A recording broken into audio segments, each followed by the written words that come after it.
Amon-Ra, friend of the show, NFL reporter for the 33rd team.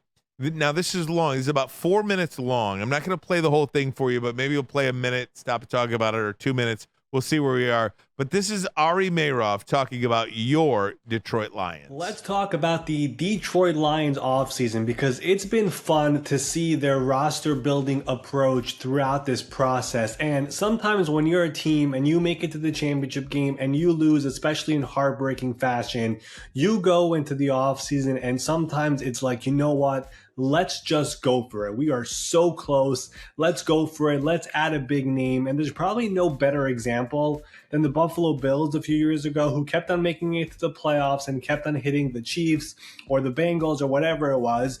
And they decided, you know what? Let's go sign Von Miller to a big contract. Let's go restructure a bunch of contracts. And here we are this offseason. We finally saw they once again fell short. And we see now the Buffalo Bills kind of going through a reset right now. And the Lions could have done the same thing this offseason, but they decided, you know what?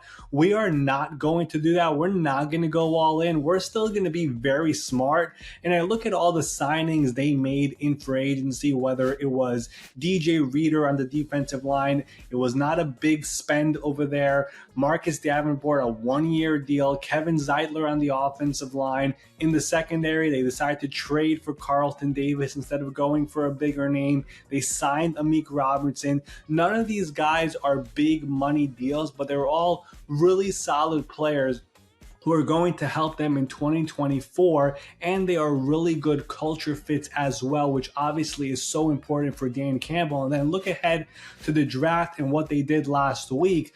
They trade up in round 1 for Terrion Arnold, the Alabama cornerback, who was cornerback 1 or 2 on most boards. And then in the second round, they go ahead and address cornerback again with Ennis Rakestraw Jr., another guy for this. So I thought the interesting part about this was the comparison, Braylon, to the Buffalo Bills, who Buffalo, year in and year out, going toe-to-toe with Kansas City. They cannot get over the hump. You get desperate.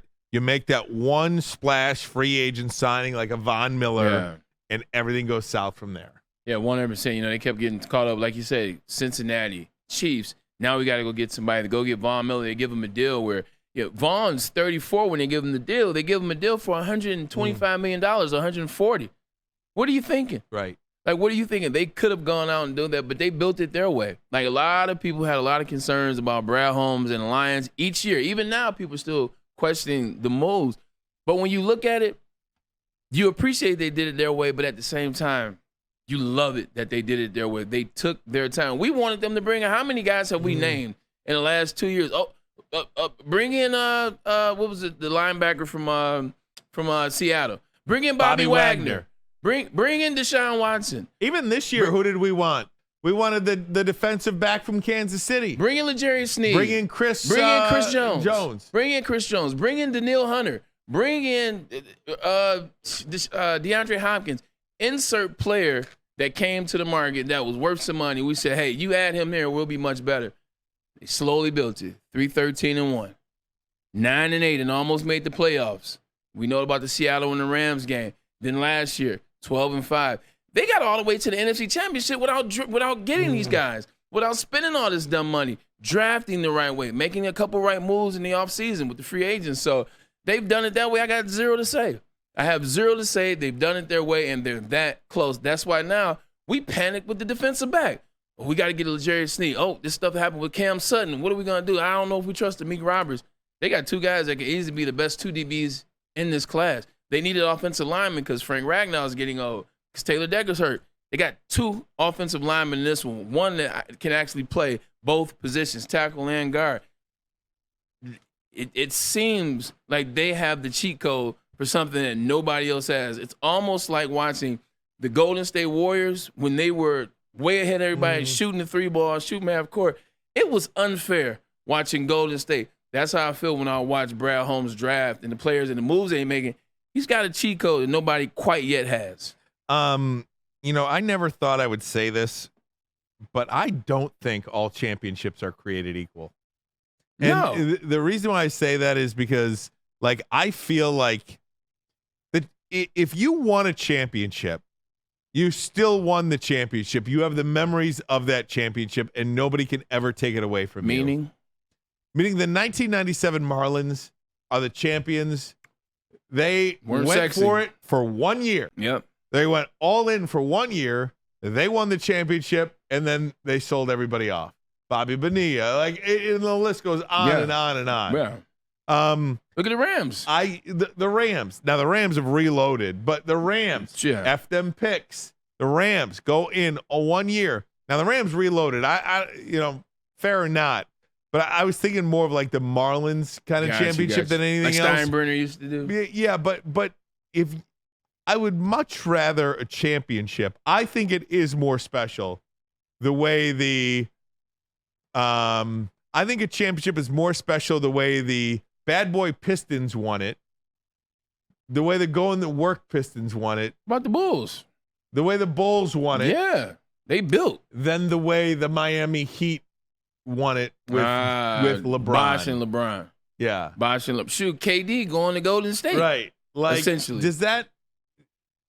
100%. I think that... Because I've always just been, championship is a championship is a championship. But like when you think about these things, like it is... If the Lions ever won a Super Bowl, I think it is awesome the way they're doing it. I think this. Yeah, I think at the end of the day, the trophies are equal. Mm-hmm. No matter how you build it. If you go all in and you hit and you sell everybody off like the Marlins, that trophy is still equal to what insert team here did. But to your point, that journey is more special. The memories of it are more special because you got guys that came here where they told this franchise is dead. You got a coach that wasn't supposed to be here after year 2. You got an owner in Sheila Hamm. Stories. It's the story. Yeah. You got an owner in Sheila Hamm who looked like she was in over her head with the Quintricia situation. You got players, Amon-Ra St. Brown, drafted in the 4th round, knows everybody drafted before him, has shown them up in a major way. Jared Goff, the thrown away quarterback, now the guy that's about to get extension. The story is amazing. So if they were to knock this Super Bowl out this year or the next, the story of that journey, it's going to be one for the ages because you're talking about the very first, and you're talking about year after year after year after year of disappointment. And all of a sudden, the group that you wouldn't think would have got it done. And I also think it's good to struggle. I think the struggle builds character. I do. I think the struggle, the fight, losing, I think that builds a lot of character, and I think that builds character in a fan base as well. When you talk about losing to San Francisco, you look at San Francisco. Hey, you talking about going all in. Real question for you, San Francisco 49ers. How many times can they go all in? Right. Because I got a feeling that this team is no longer that dominant team that we saw the last couple seasons. I don't even think they win the division this year. Rams. Yeah, Rams will win that division. Matt probably. Stafford, yeah, barring no doubt. injury.